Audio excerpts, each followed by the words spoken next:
7, printed in House Report number 111-3, offered by Mr. Patrick Murphy of Pennsylvania.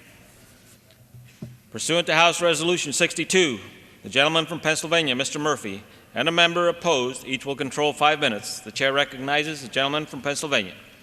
Thank you, Mr. Chairman. I yield myself as much time as I may consume. The gentleman is recognized. Mr. Chairman, last fall, we had to take emergency action to try and stop the falling stock market and weakening credit markets. But I was not pleased when I took a subpoena threat to force financial institutions to release program details about the TARP, the Troubled Asset Relief Program. Mr. Chairman, most folks in America are not aware, but the Federal Reserve, shortly before Thanksgiving, announced a $500 billion effort to purchase MBS, mortgage-backed securities, and contracted with 4 outside investment firms to manage it. With another $500 billion, $500 billion at stake, Mr. Chairman, we cannot let or allow history to repeat itself.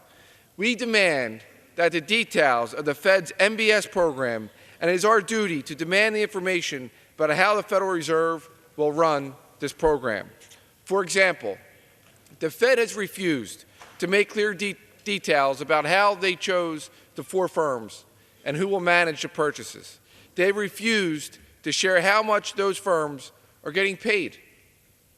And it is still unclear what steps have been taken to ensure strict conflict of interest provisions are put in place so that these 4 firms are not given an unfair market advantage because of their role in a mortgage-backed securities program.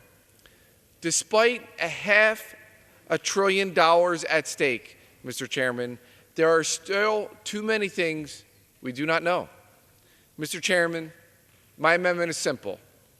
It will force the Fed to do 3 things.